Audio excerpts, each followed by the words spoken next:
Yo, yo, yo, what is up, y'all? Welcome to another edition of the Ramble podcast. I'm your host, Corbin Forge. Follow me on Twitter at Corbin NBA.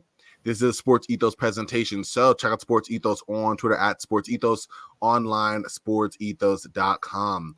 Listen, y'all, we are back. Took a little bit of a hiatus, a longer of a hiatus than I expected between, being sick, some other things going down, just general collective unproductivity. That's the word we're going with. It's been a minute, but we're back with a good friend here who's going to be a reoccurring guest. He was on just last week, actually. But his name, you should know him if you follow NBA Twitter, WNBA Twitter, all that. Nick Andre. You can find him if you don't know. Again, shame on you on Twitter at Nick Andre ATR. But Nick, how are you doing, my friend? Doing good, Corbin, man. It's glad to be back on, man. I know that we're supposed to make this happen the last 3 to 4 days, hey, and that's all on me, for real. Nah, it's for all real. good, man. It's all good, man. But no, I'm glad we're actually able to make it happen now, man. Especially after what we just witnessed. Absolutely, no, absolutely. I'm glad, man. Like this is. Yeah, we got to talk about it. So, for the record, y'all, if y'all didn't read the description of the pod, that's fine. We're doing a little Roundball Ramble Power Rankings episode. And let's be real here. I'm not a fan of Power Rankings. I talked to Nick neither. See, I get it. Content, I get it. Keeping track on a team, get, week to week improvement. But I just feel it gets so derivative and kind of in the middle of oh, okay, right now, a team went 2-1. And so another team went 2-1. But they're 14th and they're 16th. It's just a lot. So the way we're going to do the power rankings on Ramble, that's why they're called the Ramble power rankings. We have 5 categories. And so 1, clear contenders. The 2nd, squint, and you can see them in the finals. The 3rd, not great, but not bad. The 4th, okay, so they're pretty bad. And the 5th one, good God, what is this basketball team doing? And that is what I'm going to do here moving forward. So we have, some teams might forever be in clear contenders for this week. Some might have a weakness or something that we look at and go, you know what? They fall a peg to the squint and you can see them in the finals. Still, I mean, the Nuggets, I think, will vacillate between the two, if anything. They'll probably stay at just one, right? Other teams might have some more variance, right? I doubt the Pistons stay out of good God, what's this basketball team doing? But maybe they do.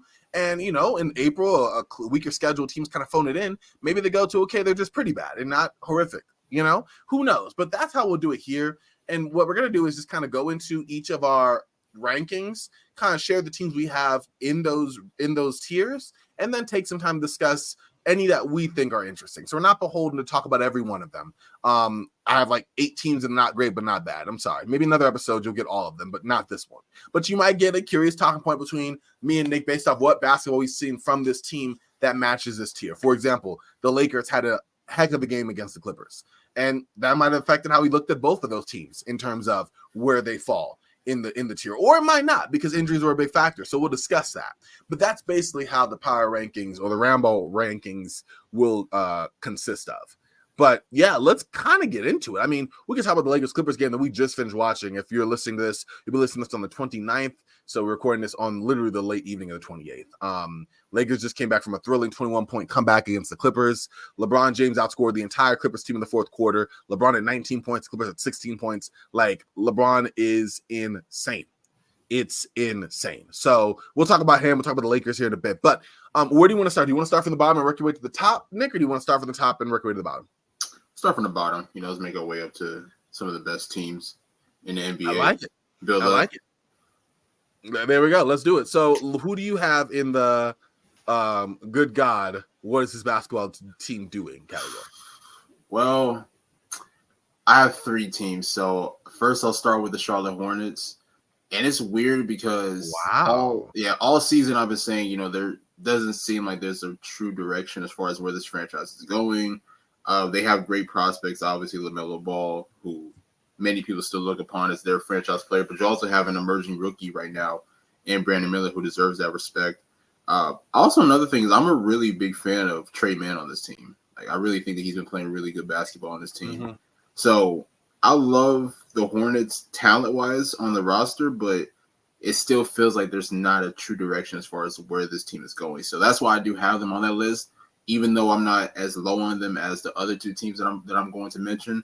The other team that I'm going to mention is the Washington Wizards, and I'll be right. It's just a disaster in DC. I'm sorry for Wizards fans and everything. now you have Jordan Poole coming off the bench now, which I'm really interested to see how that's going to go. There was also a rumor that, or actually, it's not a rumor. I want to say this guy actually came out and said that he didn't want to get traded, and that was Kyle Kuzma, who could have potentially went to Dallas, because Dallas did also get Daniel Gafford in that trade, but Kyle Kuzma decided not to go. So the Wizards are kind of in a weird position. And like, I mean, I know I mentioned Charlotte as a team that has no direction, but the Wizards are probably the one team that definitely has no direction as a whole. And then the last team I'll say is the Pistons. I know the Piston fans, they're still trying to figure out how to process that loss to the Knicks on Monday night. After a bad after a non-call when Asar Thompson had got hit or whatever. So, but the Pistons have just been bad all season long. Shout out to Kate Cunningham, shout out to Jaden Ivey, shout out to the rest of those guys. The rest of the young guys.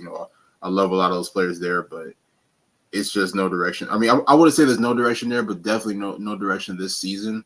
But I still love the roster constructed right now. And even during the trade deadline and before the trade deadline, they did acquire some key veteran pieces that I think can help. But this season is just not it for them. And we clearly saw that when they went on that long losing streak. So yeah, this was I get you for sure, and I think that you're right. Like there's been some pretty rough basketball.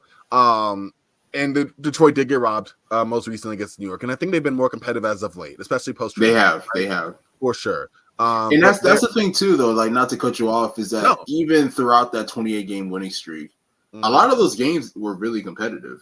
Like, we think about the game against Boston. There was a few other games as well that they played. So I know that people may look at them as a laughingstock because they lost 28 straight games, which is the most in NBA history. But a lot of those games were actually competitive. So that's why for me, like, even though this year is definitely a wash for the Pistons, I still actually have high hopes in the future, because as long as they can try to figure it out, as long as the young players can continue to develop, and as long as they acquire key veteran pieces to help those young players, I feel like in the next possibly 2 to 3 years, we'll see them in a much better direction than, where they are now. And that's why for me, I have them a little bit slightly higher than teams like the Hornets and the Pistons, just because I still do believe that the Pistons do have a future ahead of them. Yeah, no, I get you. I like that for sure, and I think you have a good point there. A lot of it is the coaching of Monty Williams has been pretty god awful, in my opinion, as well. I'm trying to figure out how he still got a job at this point. Like, I don't know how you lose 28 in a row and you're still good. I understand, I understand the contract and everything, but that's what I was gonna say. Just gave him that big old contract. They're not backing off of that. At least not this season. Right.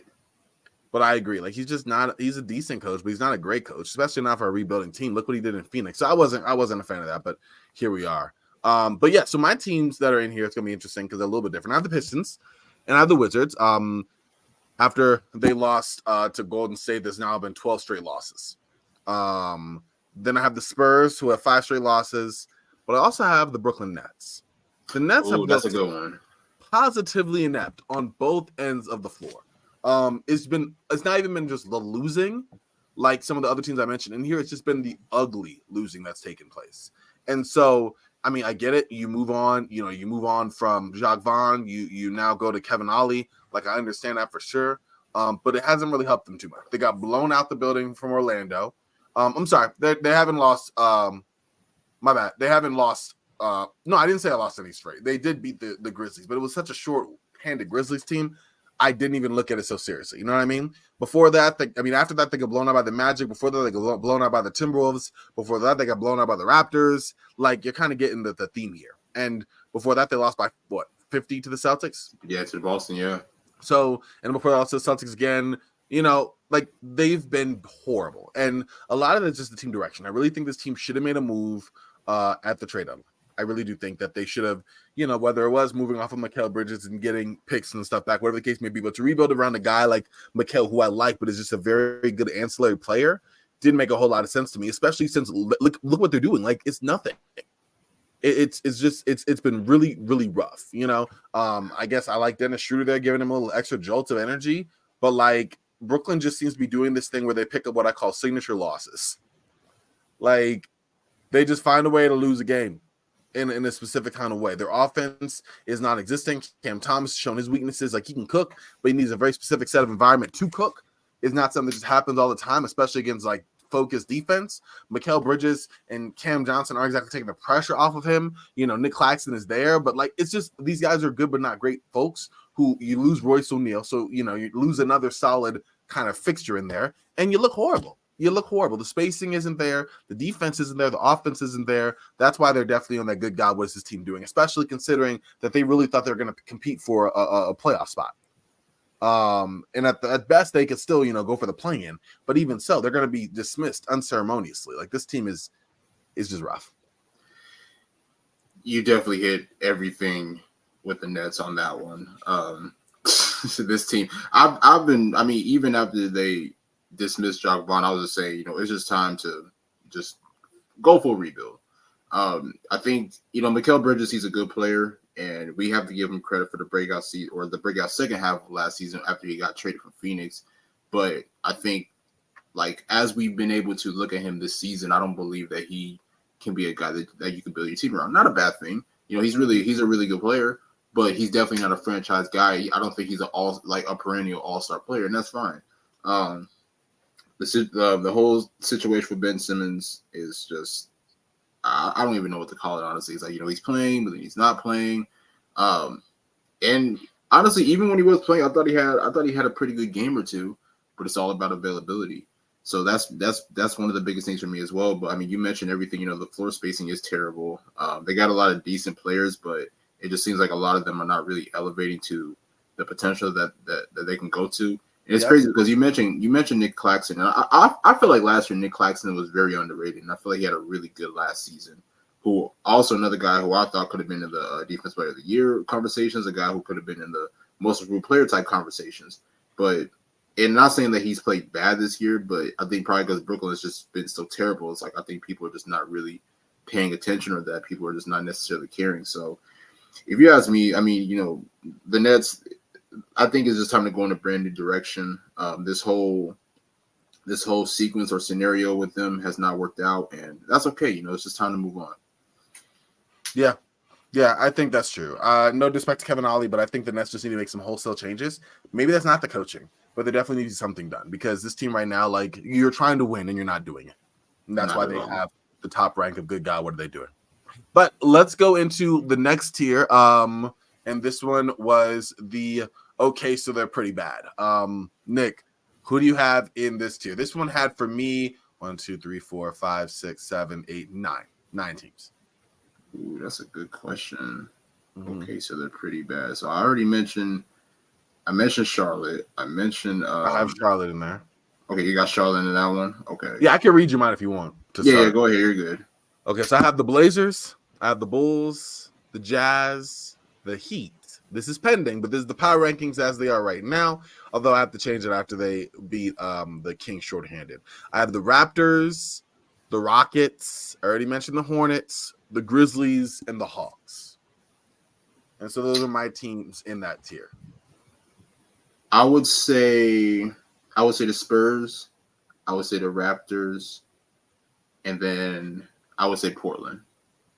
Those three teams in particular. San Antonio, obviously we know Wemby. Wemby's a special talent. I think, in my opinion, he's going to run away with the Rookie of the Year award. But I don't know. I feel like the point guard slot for San Antonio is something that they need, and it's not a knock to guys like Trey Jones, and not a knock to other guys like Jeremy Sohan who can run the point at times. But I feel like Wemby deserves to have like another playmaker, or more of a primary playmaker who could really make the game easier for him. So, and that's not the only thing that San Antonio needs. Obviously they have to just continue to just develop as a team, but. Yeah, besides Wemby really having a pretty decent rookie season, this team hasn't really been that much exciting to watch. Portland, the same thing. Obviously, they're going in a new direction. Shout out to Ashton Hagans, by the way, who signed a 10-day with the team. So I'm definitely happy to see him, get his opportunity. But I'm sure everybody expected Portland to not be anywhere in contention after the Dame trade, and I think we're seeing that right now. And Toronto. I hate putting Toronto in this scenario just because I personally like the team. I do believe in the direction that they are going, but we just got to be honest. They're just not really good right now. But it's not a bad thing. I still think that the Raptors have a really good direction. It's just right now, especially with all of all the transactions that took place. This is pretty much a new revamped team or rebuilding team, led by guys like RJ Barrett, led by Scotty Barnes, who is having a really great season, but it's just not it for them this year. No, it's just not. I think that's a really solid example of just like a team that just doesn't have it. That's what so they're pretty bad tier is. By the way, I'm moving the Heat. They've won too much, and I did this a couple days ago. It shows you when we were originally planning it, I was fine with having the Heat where they are. Now they are definitely not in that. But really, that's funny. Yeah, I moved the Heat from there pretty bad to like, hey, this is probably what they do. But my teams that I really want to point out in this tier were the Grizzlies. They're bad, but injuries just hit them so hard. Like they scrap really hard. Love Jaren Jackson Jr. kind of being a focal point here. Love Vince Williams standing out. Love G.G. Jackson standing out. Like, it's been great for them. They just had so many injuries. It's been a throwaway season for them, right? Yes. And I think this is where you reevaluate who you have, who's keepers on this team for when Ja comes back. Desmond Bane, obviously, Marcus Smart, all the guys, your core four, and then build around that. I think G.G. Jackson obviously is one to stay. You already know Jaren Jackson. Like, this is a feel-out period.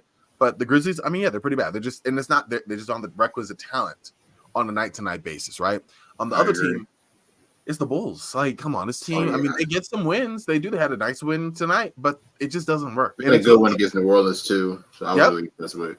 Like they get you there, but it's the front office's fault. Moves should have been made at the deadline. They weren't, and here we are. And it's unfortunate, but it's true. The Blazers, I probably should put in the good God bless his basketball team doing. Like they've been horrific. But I felt like the Pistons, Wizards, and Spurs were like a special brand, and the Nets were just special brand of like, But yeah, the Blazers are in there too. But the Raptors, I'm with you. I think again, it's just a year where they need to figure out what they are. Facts. What team of the tier that you had of the pretty bad are you most hopeful of them kind of climbing out of over the course of the remainder of the season, if at all possible? Through the remainder of the season, to where they go, okay, they're not pretty bad. I think Toronto has a chance. They still haven't really. I mean, at least out of those three that I mentioned, I think Toronto has a chance because like I said, I mean they haven't really played the best basketball. I mean they just lost to Dallas, but in my opinion, I think that this team still has a really good roster to the point where they could rack up some wins. They possibly could sneak up on a playoff contender and possibly have an upset. So I would say Toronto out of those teams that I mentioned. Yeah, that makes sense for sure. They just got to have the energy to pick up, to kind of finish the season strong. And we'll see if they come with that requisite energy. Speaking of energy, though, I want to take a minute to talk to y'all about Magic Mind. I'm sure y'all heard about this on the show. We are in a stage. I mean, I'm actually on the perfect show with the perfect guest to talk about energy because, this new year, listen, Nick, you do a ton. Like when you're not writing pieces, you are on like 3 different podcasts. I'm having you on here more often. You have your own podcast. You have MNC Hoops. You have Love the Game. Like you do a lot as a content creator all the time. Like your work ethic makes me like, dang, Corbin, step it up. But like, again, like that's a lot to do on a regular basis, right? It is. It's a lot. I'll be real. Like it's challenging. Like for people who have been, fans of me and, who've been watching from afar, I appreciate all the support, but don't think for one it's easy. But I don't know, man. I think one thing that I'm big on is consistency. So even like, when I'm tired and everything, it's like, for instance, like, I'll be honest with you. I've been up since 5 o'clock this morning. Insanity. So it's funny because yesterday I was supposed to go to the gym. I decided not to, but then I was like, dang, I feel bad that I didn't go to the gym. So I was like, you know what? I'm gonna get up at 5 a.m, get up, go to the gym. After that, went to work. Then after work, went to the gym again. So I went to the gym twice in one day. This is the first time I've ever done this in life. I went to the gym twice in one day. And now, I came back home, ate, I worked on some articles, and now I'm here with you. So that's what I'm saying. Like that's a ton. That's a ton of stuff to do on a consistent basis. And in this, I don't know where you get your energy from. I need it. One thing I can share though that I've gotten is the drink Magic Mind, and it's a 2-ounce elixir, which I always think is a funny name. But what it does, I mean, again, this is just in general. This ain't even speaking to Nick. Whatever Nick's secret sauce is, he can tell you, follow Nick for his energy because I don't know where he gets it from. But I know some of mine comes from Magic Mind, and it helps you become more productive, more focus, and less stress through the nootropics, the adaptogens, and the natural ingredients that they have inside of that. Like matcha, which I love because it's one of those things that contains way less caffeine than coffee, but it also contains additional compounds that basically help your body's ability to absorb the energy. Like it kind of extends the benefits of caffeine by slowing your body's ability to absorb it all. So it works together to prevent the spike in cortisol levels and the inevitable crash that comes when you have too much of that. So yeah, ingredients like that, all natural, are what make Magic Mind really, really cool. And right now, listen, there's still time to get it. There's 2 places you can find it. One right now, go to your local Sprouts. It's there. Like simple, done. Tell them Corbin sent you. They want to know who I am. That's fine. I just want people to say that. The other thing you can do, though, is go to www.magicmind.com/dailynba. Get on there. You can get yourself a subscription with up to 50% off with my code DailyNBA. Why? NBA show, and the show is usually daily. We've really slacked off this season on that. But this show is usually daily. That's the goal, at least. So, again, www.magicmind.com/dailynba. Get yourself a bottle of Magic Mind. See what it does for you. Check it out. Get back to me. Give me some feedback. I'd love to hear it. So one more time, www.magicmind.com/dailynba. All right. Appreciate go get that. Talking with you on that. Thank you. Thank you, Nick. I'm telling you. Yes. Thank you. Check it out for sure. Speaking of checking out stuff, my transition game is strong tonight. Let's go to our next tier. And this one was kind of the biggest one I probably had in this Roundball rankings, power rankings. And this was the not great, but not bad. And so I'm going to let you go first, Nick, because I definitely have a lot more teams here. We'll probably talk about a few here. But what were your not great, but not bad teams? So I'm going to say the Rockets are in that position because they're weird to me because even during the offseason, I had them, like the ceiling was playing to me.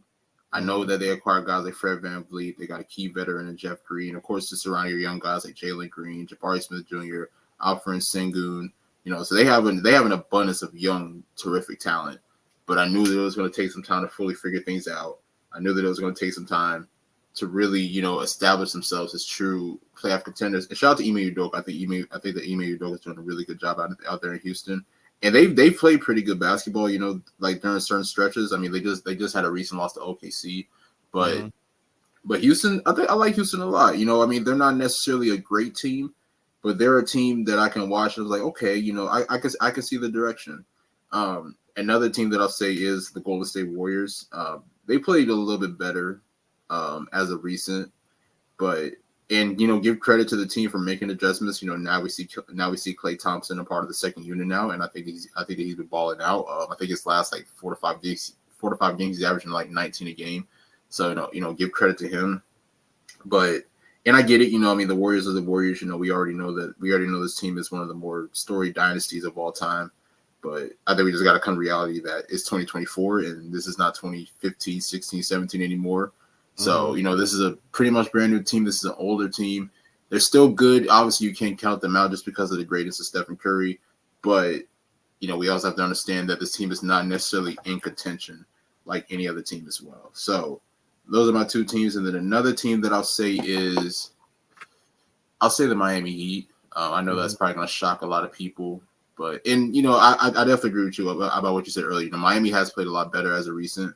But I still feel like there's some things that they're still trying to figure out. And obviously, they made some key trades, and then they've had some injury history. Jimmy was hurt for a little while, so they've had a lot of different rotations in the lineup. But at the end of the day, you can't knock them out just because they've gotten to the finals 2 times in the last 4 years, and they got to the finals last year as an 8 seed. So that's why for me, it's like I got to give them their respect because even when they have bad stretches during the regular season, they can still turn it up, and obviously they did that last year, and that was the reason why they got to the finals. And then on top of that, they have one of my personal favorite coaches in the NBA, in Eric Spoelstra. But this year is a little bit different. Obviously, they're going to be playoff contenders. I'm not knocking that at all, but I still feel like there's some things in Miami that they got to figure out as a team. I agree. I think some of it's just been injuries too. You get Terry Rozier, he's been down. Tyler Hero, he's had time missed. Jimmy Butler's had time missed before the fight. Like a lot of it's been that too. But I get you. I think at this point the Heat have done this so many times where like you saw instantly a change up from they're pretty bad to like okay, they're not great, but they're not bad, right? Like I feel like they start to ramp up for whatever reason around this time, right? And ramping up to what? Because like they're still like, okay, even when they made the finals, last season they weren't the best team in the East, not by a long shot. But whatever their level is, it's like a power ranking game. Okay, so I play basketball GM, I love that game, and so they have this little feature in the power rankings where it shows your team. It shows like the rating of your team as is, like with injuries and everything, and then it shows the rating of what your team could be with everything at like maximum level. So like I gotta have a team out of 100 that's like a 58, but like on a healthy total they're 73 out of 100. And so I feel like the Heat are like that. Like they coast for a bit and they're like a subpar team, but then at their like max level they're like maybe the third best team in the East, right? And so that's what we kind of see happening. It just takes them forever to kind of snap back into that for sure. The Rockets are an interesting one as well. I had a few teams in this tier. So I had the Pacers, the Warriors, the Lakers, the Suns, the Cavs, Mavericks, Pelicans. Okay, your list was way longer than mine. Yeah. Well, this is why Kings, Knicks, but this is why I'll say that. So Suns, Cavs, Mavericks, Pelicans, Kings, Knicks, 76ers, Magic, and Heat. Like, and maybe I'll refine my tiers a little bit more in the future, right? Like they're not teams that are pretty bad. But the next category is squint, and you can see them in the finals. I'm sorry, I was squinting. I mean, maybe Phoenix could be the team that I switch out on, but their health just hasn't given me reason to believe. That's the thing. Health has been like one of the biggest concerns for Phoenix. Right? I don't see the Warriors getting there. I just don't. I don't see the Mavericks, the Cavs, the Pelicans. I don't see the Kings, the Knicks, maybe the Knicks, but you know what? I'm gonna move the Knicks. I'm gonna put them over. Yeah, the Knicks have. I'll give credit to the Knicks. The Knicks have established themselves as one of the top tier contenders in the Eastern Conference, and I think it all comes down to situation. Like for instance, like Philly right now does not have Embiid. He's supposed to be back soon. Hopefully, he does come back soon. But even when he comes back, like towards the late of the season, how is that team gonna look?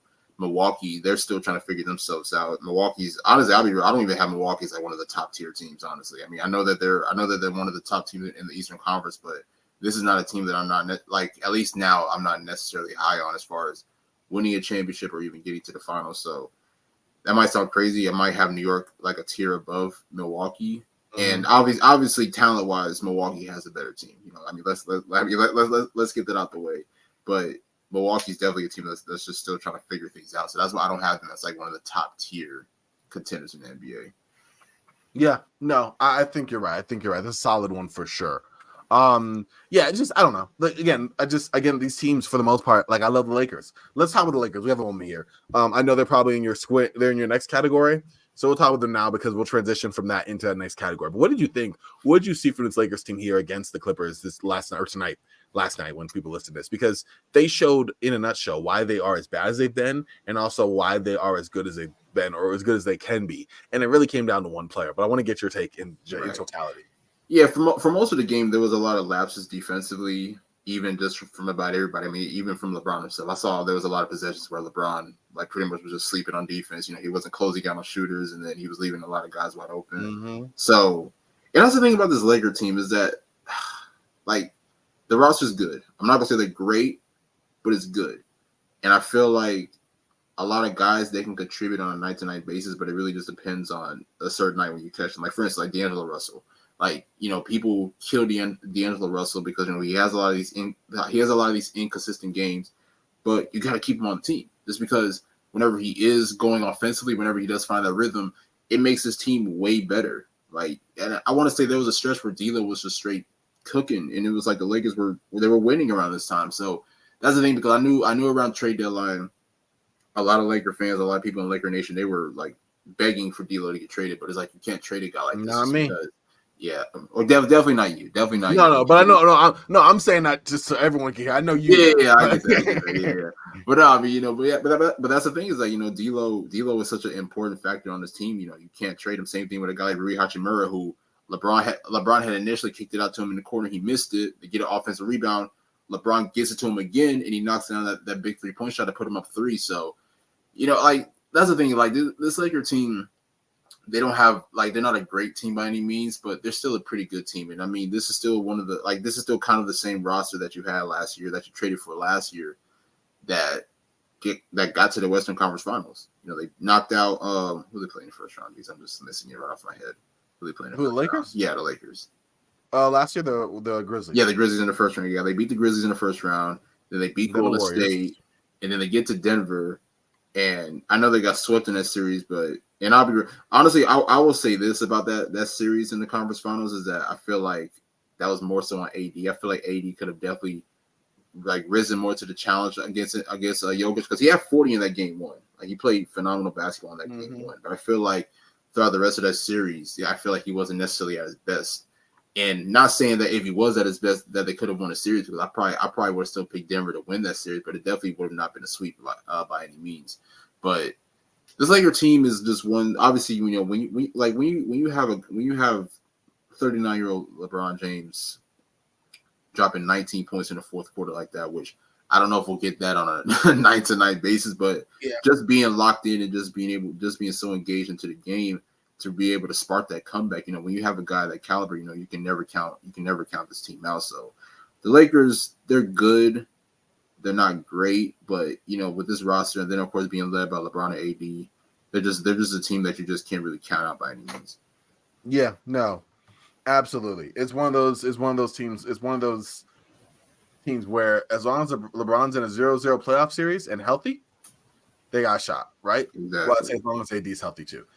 It used to be where as long as you had LeBron, you had a shot. In this case, I think you do need Anthony Davis, right? I'm not going about Jackson Hayes, you know, Christian Wood by themselves. I'm sorry, I'm not. But like, if you have LeBron and healthy AD, then you are good. And yeah, I agree with you on that for sure.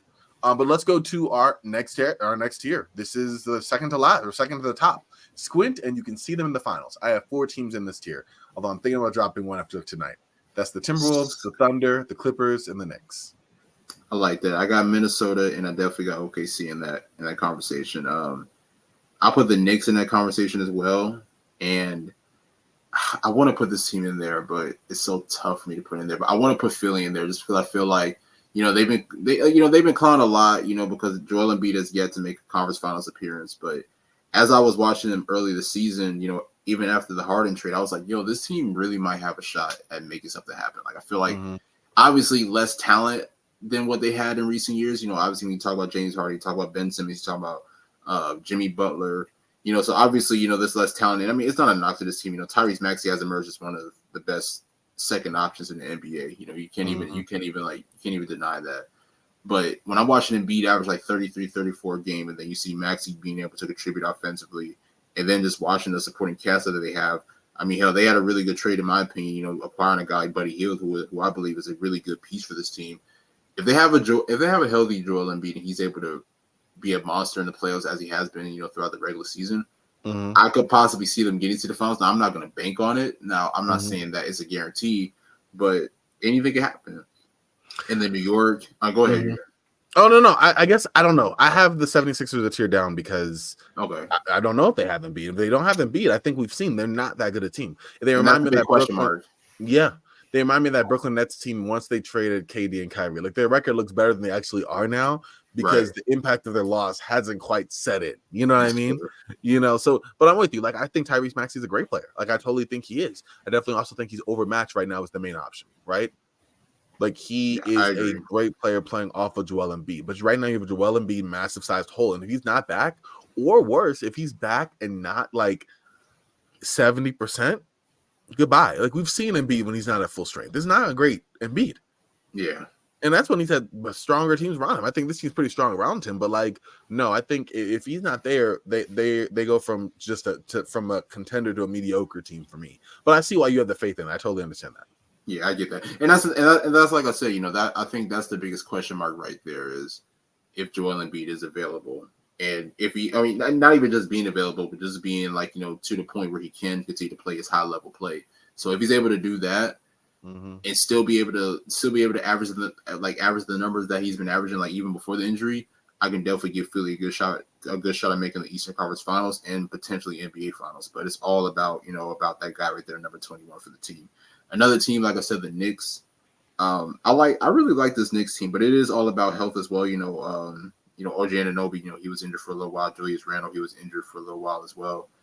Give credit to guys like Jalen Brunson, who's been able to hold the team down. I love the production from guys like Josh Hart, Dante DiVincenzo, Hardenstein, who seems to get a lot of like flack from a lot of people, but I feel like he's a really good player. I mean, those are just names to name off, but I have a really good faith that the Knicks can potentially make the conference finals this year.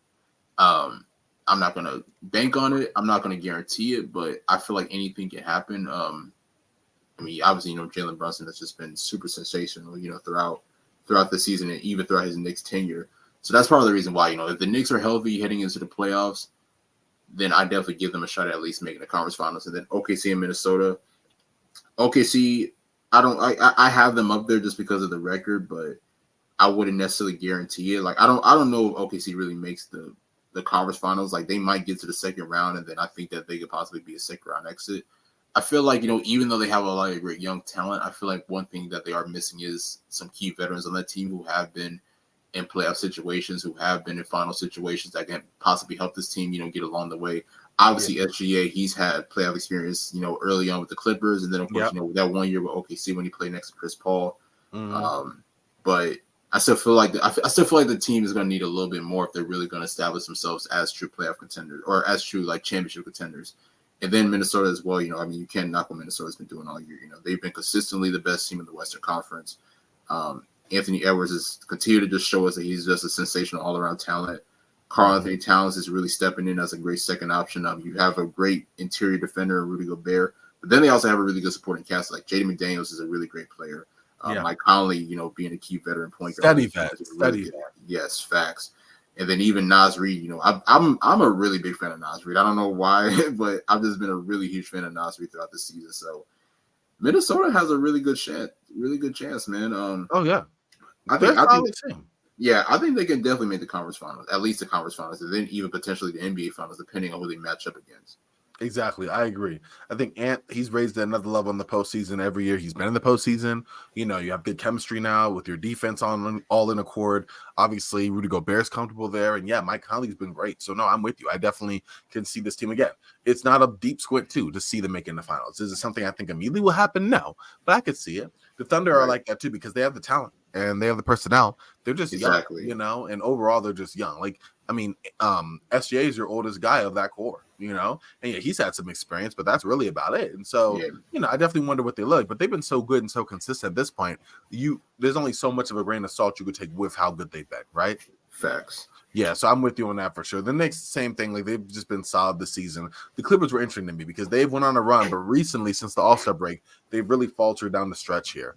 Even in tonight's defense down the stretch, lackluster, horrible. You know what I mean? The rotations were poor. They let LeBron walk into whatever switch he wanted. Like it just wasn't consistent enough. And so if the Clippers have that type of energy, like, you're going to knock it. But at the same time, they were without Paul George. They were without Ivica Zubac. So, like, if you have those guys healthy, the effort you think will be different, right? It's not just that's always been the biggest question mark for the Clippers. That's true. Been health. Even last year, they played Phoenix in the first round. Obviously, I think it was announced even before the playoffs they weren't going to have Paul George. We already knew that. Kawhi dropped 38 in game one.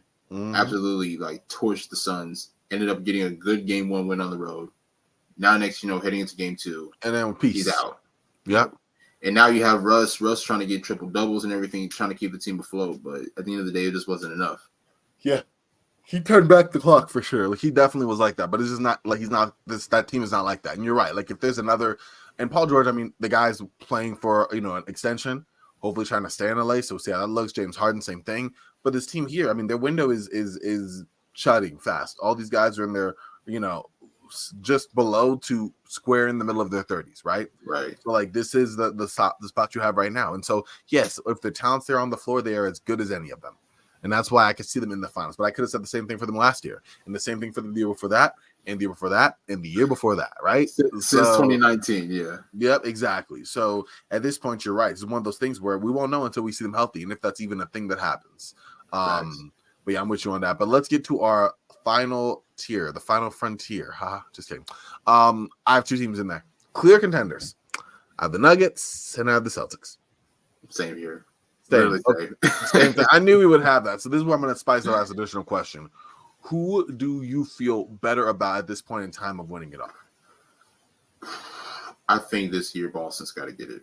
I think Boston has to get it. I mean, this this is what 7, 8, or probably like 7 years of this whole Tatum Brown experience. You know, they've been to several conference finals. They got to one NBA finals in 2022. And I know that they're still young, you know, because Tatum's 25, I believe. I think he'll be 26 later on this year. Yep. Jaylen Brown's around 26, 27 as well. So this team is still relatively young, and they still have a lot of years of their prime, you know, left in them. But I just feel like the window for this team in particular is kind of dwindling, and you know, like I feel like now more than ever they have to win it. Obviously, Denver, you know, you can't knock out Denver. You know, these are the reigning champions, and even when healthy, you know, this team is definitely a matchup nightmare, especially when you're trying to guard Nikola Jokic. So if these two teams would potentially match up in the finals, I wonder who's probably going to guard Jokic in the finals. Probably Porzingis, and that'll be a tough cover for him, a tough match for him. But I'll be real, that would actually be really fun. But I feel like Boston has to win it this year. I'm really rooting for them. To win it this year. I feel like they're going to finish with the best record in the league, and then of course have home court advantage. So hopefully that can play a huge role in why they could potentially win this year. No, absolutely. I think you're right. I think it's going to be a thing to monitor between the two teams for sure. They both have times of inspired play, you know, very few injuries here and there. And of course, a little bit of a drop off. You're doing so well, you know, there's going to be games where you don't come with the requisite energy. But both these teams right now definitely feel like a collision course to a certain respect to the NBA Finals. So that for sure is interesting and something I'm very curious to see how it unfolds. Absolutely.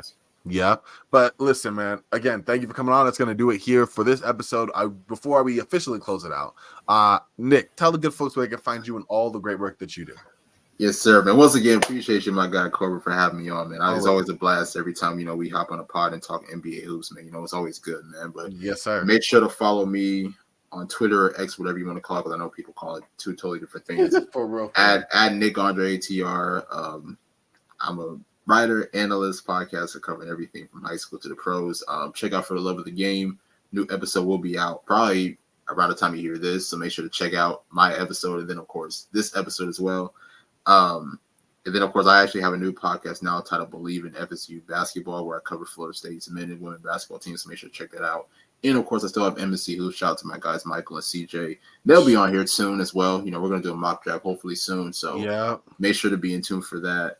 And then, of course, I got other articles and stuff that you can look at as well. So make sure to just follow me on Twitter, and then you'll be able to see everything pretty much. You know, it's kind of a lot to explain. The dude lives ball all the time, y'all. Like I'm telling you, the tweets all the time are like from college, WNBA, NBA. I'm sure pick up. You know, like the dude got it all. So you definitely make sure to follow him for sure.